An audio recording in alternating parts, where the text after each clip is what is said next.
आइए सुनते हैं हरिदास व्यास की कहानी सजीला बुद्ध। इस गड़बड़ी की शुरुआत पार्क में जाने से ही हुई। दरअसल यह महीने की पहली तारीख थी। मेरी जेब तनख्वाह से भारी और गर्म थी। मैं इसकी गर्माहट का आनंद लेना चाह रहा था। घर में बीवी बच्चों की अंतहीन मांगों, शोर और खीस से दूर अपनी महीने भर की मेहनत के फल के साथ मैं कुछ पल सुकून से गुजारने की गरज से उस पार्क में गया था। सूरज के कमजोर पड़ते ही सर्दी बिल से बाहर निकलने लगी थी, पर सब कुछ सुहावना ही था। हंसते खेलते बच्चे, लाड से भरी उनकी माएं, खूबसूरत लड़कियां, सजीले नौजवान, रंग बिरंगे फूल और हरी भरी घास। मैं इस सब का आनंद ठीक तरह से लेने के लिए एक बेंच की ओर बढ़ा, तभी घास पर जमे पानी में मेरा पैर पड़ा। मैं संभलूं तब तक दूसरा पैर भी पानी के उस चबच्चे में रख चुका था। मैं दोनों ही जूतों के तले तड़के हुए थे। पानी पल भर में ही उन मोटी दरारों से जूतों में भर गया। बामुश्किल मैं बेंच तक पहुंचा, तब तक मोजे भी पूरी तरह से भीग चुके थे। मैंने हताशा में सिर हिलाया। पहले भी ऐसे अजीब से हादसों को मैं कई बार दरकिनार कर चुका हूँ। अब भी कर देता, लेकिन यहीं पर वह दूसरा हादसा हो गया। हाँ, वह विज्ञापन हादसा ही तो था। दरअसल वह बूढ़ा आदमी तसल्ली से अखबार पढ़ रहा था और उसके पिछले पृष्ठ पर लाल रंग में वह बहुत बड़ा आकर्षक विज्ञापन छपा था। एक मशहूर जूतों की कंपनी ने पहली बार पूरे देश में अपने बेशकीमती उत्पाद पर 30% छूट का ऐलान किया था। न जाने कैसी ताकत और पक्के इरादे से मैं उठ खड़ा हुआ और थोड़ी ही देर बाद मैं जूतों की उस कंपनी के भव्य शोरूम में था। अंदर पहुंचने के बाद ही जैसे मुझे होश आया। उस बेहद बड़े साफ शफाफ शोरूम में सैकड़ों जूते नगीनों की तरह सजाए हुए थे। एक अजीब सी खुशबू पूरे माहौल में थी।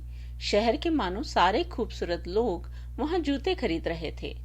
बेहद अदब वाले सेल्समैन उन्हें तरह तरह के जूते और उनकी खूबियां बता रहे थे। मैं गहरे संकोच से भर जाऊं इससे पहले उस चुस्त नौजवान सेल्समैन ने मुझे बहुत सम्मान के साथ कहा, आइए सर, आपका स्वागत है। खूबसूरत कमीज, पैंट, टाई और चमकीले जूते पहने उस नवयुवक के दिए सम्मान से मुझे जीवन में पहली बार एक अद्भुत संतोष और सुख का अनुभव हुआ।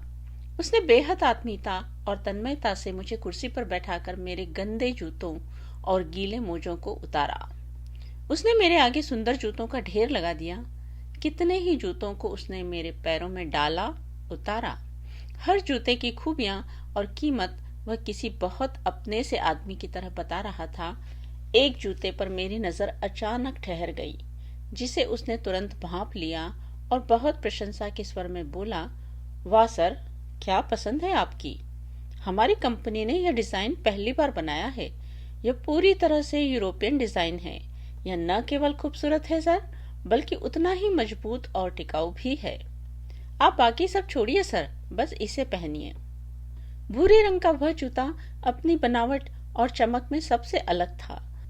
मुझे खुशी हुई कि मेरी पसंद वाकई अच्छी है और मेरी यह खूबी सेल्समैन भी मान गया है। फिर भी मैंने अपनी हिचक को भरसक छुपाते हुए उससे जूते के दाम पूछे। उसने कैलकुलेटर पर पल भर में हिसाब कर बताया, सर, 30% छूट के बाद यह आपको सिर्फ 1870 में पड़ेगा। इस जूते की फीलिंग ही अलग है सर। और सर, यह न केवल सालों तक चलेगा, बल्कि इसकी चमक भी अंतिम दम तक बनी रहेगी। सच तो यह है कि इससे पहले मैंने महंगा से महंगा 400 रुपए का जूता पहना था। उसके लिए भी उस बदतमीज दुकानदार को बहुत चिरोरी करनी पड़ी थी, पर 4 दिन बाद ही उस जूते की चमक चली गई थी और आज 1870 में भी यह जूता मुझे महंगा नहीं लग रहा था। मुझे खुद पर आश्चर्य हो रहा था, पर यह दाम मुझे बिल्कुल वाजिब लग रहा था। मैं इस उधेड़पुन से उबरूं तब तक वह मेरे सामने खूबसूरत मोजे ला चुका था। मैंने मन ही मन उसे समझदार कहा, इतने खूबसूरत जूते फटे सड़े और ढीले इलास्टिक वाले मोजों के साथ तो नहीं पहने जा सकते ना। जूतों के रंग के हिसाब से उसने 2 जोड़ी मोजे एक तरफ रखे और फिर उसमें से एक जोड़ी मोजे उसने मुझे पहनाकर जूते पहना दिए। उसके बाद बिना नाक भौं सिकोड़े मेरे फटे जूतों और बदबू देते गीले मोजों को नए जूतों के खूबसूरत बैग में पैक किया। फिर उसी व्यस्तता से कहा, सर कुछ कदम चलकर देखिए, आपको कैसा लग रहा है। खुशी और संकोच से मैं कुछ कदम चला तो मुझे जूते न केवल बहुत आरामदायक लगे बल्कि बेहद खूबसूरत भी लगे। वह मुझे किसी सच्चे दोस्त की तरह प्रशंसा भरी नजरों से देख रहा था। फिर एकदम गंभीर होकर बोला, सर बुरा न माने तो एक बात कहूं, आपकी पर्सनालिटी बहुत अच्छी है, पर आप खुद पर बिल्कुल भी ध्यान नहीं देते। यह आपकी बहुत ज्यादती है। केवल एक बार खुद पर थोड़ा खर्च करके हम बरसों तक स्मार्ट बने रह सकते हैं, और फिर आपको तो ऊपर वाले ने ऐसी पर्सनालिटी दी है। मुझे उसकी सेल्समैनी समझ में आ रही थी, पर वह एकदम झूठ भी तो नहीं बोल रहा था। क्या एक साल में खुद पर एक तनख्वाह खर्च करने का भी मेरा हक नहीं है? मुझे कोई राय जाहिर करने का बिल्कुल भी मौका दिए बिना वह बोला, सर एक बार मेरे कहने पर आप हमारे मेंस वियर सेक्शन में चलिए।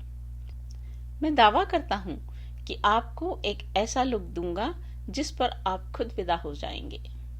मेरे जवाब का इंतजार किए बिना वह मेरा सामान उठाकर दूसरी ओर चल दिया। पल भर ठिठकने के बाद मैंने अपने आप को उसके हवाले कर देने का निर्णय ले लिया। अपने निर्णय से मैंने खुद को बहुत हल्का महसूस किया। यह एक और नई और जादुई दुनिया थी। कमीज पैंटों में सजे पुतले भी शायद मुझसे ज्यादा खूबसूरत लग रहे थे। यहाँ की रोशनी सूरज की रोशनी से अधिक उजली और चांदनी से अधिक भव्य लग रही थी। इस जादू के हवाले सौंप कर मैं खुद को बेहद रोमांचित और खुश अनुभव कर रहा था। तभी वह मेरे सामने कई जोड़े पैंट कमीज ले आया। बक्से लेकर आए असिस्टेंट को उसने एक एक जोड़ी निकालने को कहा। आखिरकार उसने दो दो कमीज पैंटें अलग की। फिर पल भर ठिठक कर बोला, एक मिनट रुकिए सर। थोड़ी ही देर बाद लौटा तो उसके हाथों में दो जोड़ी अंडरवियर बनियान थे। मुझे न तो कुछ बोलने की जरूरत महसूस हो रही थी, न ही वह मुझे बोलने का कोई मौका ही दे रहा था। सर ये बाजू में वॉशरूम है, आप हाथ मुंह धोकर फ्रेश हो लें और फिर वहीं ये नए कपड़े पहन लें। मैं आपका इंतजार करता हूँ। मैं उसकी हर बात को किसी धार्मिक आदेश की तरह पूरी निष्ठा से मान रहा था, पर जब मैंने नई ड्रेस पहनकर शीशे में खुद को देखा तो हैरान रह गया। मैंने जीवन में कभी खुद को इतना खूबसूरत नहीं पाया। मुझे साफ साफ लगा कि मैंने वाकई कभी खुद की साज संभाल ही नहीं की, खुद की कद्र ही नहीं की, खुद को पहचाना ही नहीं। अब खुशी बाकायदा मेरे चेहरे से झलक रही थी। मैं बाहर निकला तो उसकी आंखों में मेरे प्रति प्रशंसा झलक रही थी। वह जैसे जादुई स्वर में बोला, you are looking very handsome sir. फिर एकदम फुर्ती से कहा, सर दो चीजों की कमी रह गई। फिर उसने तत्परता से मेरी पेंट में एक बेल्ट डाली और उसके बाद उसने मुझे एक गहरे नीले रंग की डिजाइन वाला एक जैकेट पहना दिया और फिर बोला, you are looking like a model sir. मैंने पहली बार मुस्कुराते हुए कहा, तुम पक्के सेल्समैन हो। पर मैं सचमुच बहुत खुश था। उसने मौका देखकर मुझे बिल थमाए। बिलों पर एक उड़ती नजर डालते हुए मैंने उसके हाथ पर अपनी पूरी तनख्वाह रख दी। उसने काउंटर पर बिल चुका, मेरे हाथ में 160 रुपए थमाए। तब तक मैं खुद को अलग अलग मुद्राओं में शीशे में देखने का भरपूर मजा ले रहा था।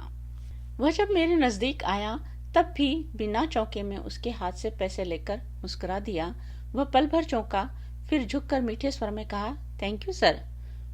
वह दरवाजे तक मुझे छोड़ने आया। एक बार फिर विनम्रता से कहा, thank you very much sir, good night sir.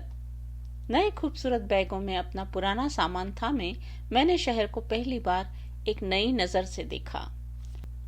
Sodium vapours और नियोन लाइटों से नहा रहा शहर अद्भुत और ऊर्जा भरा लग रहा था। पहली बार मैं खुद को भी इस जीवंत शहर का एक अभिन्न हिस्सा समझ रहा था, पर यह एहसास और खुशी अपने मोहल्ले में पहुंचते ही मेरा साथ छोड़ने लगे। मुझे याद आया, आज हर हाल में पत्नी के लिए इस महीने की दवाइयां लानी ही थी। बहुत हिचक के साथ घर में कदम रखा तो पाया वह मेरा इंतजार ही कर रही थी। मुझे देखते ही वह चौंक गई, पर पल भर में ही उसके चेहरे पर प्रशंसा और प्यार आ गया। वह पास आकर बोली, सुनो जी, बहुत सुंदर लग रहे हो। ऐसे तो दूल्हे बने तब भी नहीं लगे थे। फिर बोली, मैं बहुत थकी हुई हूँ, कब से सोने का सोच रही थी। आप खाना खा लेना।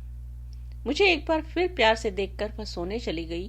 बच्चे मुझे किसी अजनबी की तरह देख रहे थे। मुझसे आंख मिलते ही वे अपनी किताबों को संभालने लगे। घर की पीली मरियल रोशनी में मैं खुद को ही एक सजे हुए पर बेनूर पुतले की तरह खड़ा हुआ महसूस कर रहा था।